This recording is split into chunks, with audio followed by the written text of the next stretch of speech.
Overall यावर्षी आपण बजेटमध्ये फायनल अंदाजपत्रक 23-24चा जवळपास एक 2493 कोटी केलेला आहे आणि पुढच्या वर्षासाठीचा 3182 कोटी जमा एवढा बजेट आपण अंदाजपत्रकीय आज केलेला आहे. यामध्ये आपण भर देत असताना जे सोशल सेक्टर्स आहेत, शिक्षण आहे, महिला विकास आहे, सामाजिक विकास आहे, यावर भर दिलेला आहे. आणि एक जी खूप वर्षापासून लोकांची डिमांड होती की आपल्याकडे वसाहत वाढते आहे पण आपल्याकडे जे उद्यान आणि ओपन स्पेसेस ते चांगले नाही आहे, त्यावर चांगलं काम करून त्यांना वाढवण्याच्या दृष्टीने आणि सशक्तीकरण करण्याच्या दृष्टीने आपण या बजेटमध्ये समाविष्ट केलेला आहे.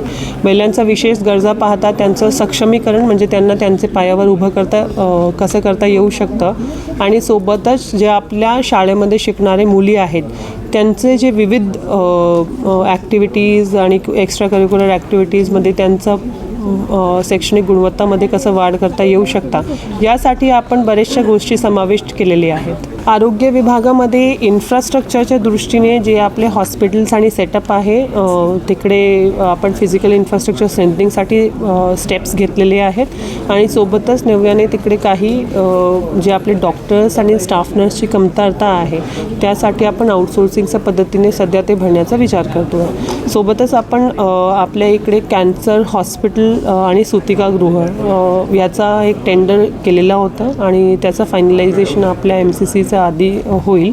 तो एक अफोर्डेबल रेटमध्ये उपचार घेण्यासाठी चा एक आपल्याकडे नियोजन आहे. एक आपल्याला मिनिटीमधनं विकासकडनं एक इमारत आपल्या ताब्यामध्ये आलेली आहे.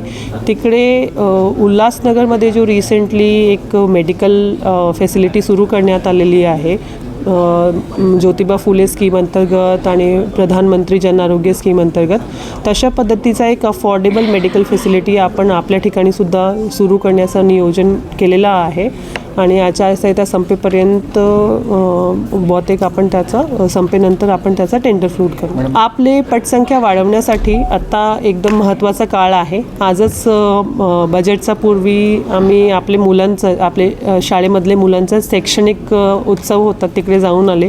एक खूप चांगला उपक्रम आहे आणि मला वाटते की जसं आपल्या शाळा आणि प्रायव्हेट शाळा यामध्ये 2-3 गोष्टीमध्ये जे फरक आहे, एक आहे की मे बी इंग्लिश स्पीकिंग चे आपल्याकडे इंग्लिश मीडियमचे काही आपण वर्ग भरवले पाहिजे.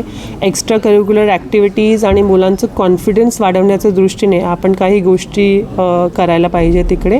आणि ओव्हरऑल आपले मुलं जास्तीत जास्त सक्सेसफुल कसे होतील, प्रोफेशनल कोर्सेस कडे कसं जातील, स्पर्धा परीक्षाकडे कसे जातील, या अनुषंगाने आपण 3ही टप्प्याचं नियोजन शाळांसाठी केलेलं आहे. आणि निश्चितपणे पुढच्या 1 वर्षामध्ये आपली जी शाळामध्ये मुलं शिकतात त्यांची पटसंख्या तसेच त्यांची जी गुणवत्ता आहे त्याच्यामध्ये वाढ करण्याच्या दृष्टीने आपण प्रयत्न करणार आहोत.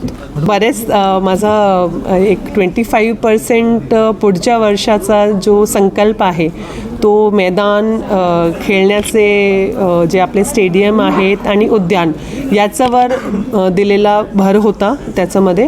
आणि आपण खूप मोठ्या संख्येने याच्यावर जो आपण खर्च करतो तोही यावर्षी वाढवलेला आहे. आणि निश्चितपणे मला वाटते आपले जे खेळाडू आहेत पुढच्या 1 वर्षामध्ये जे आपल्याकडे इन्फ्रास्ट्रक्चर विकसित होणार आहे यातून त्यांना एक चांगला वाटेल.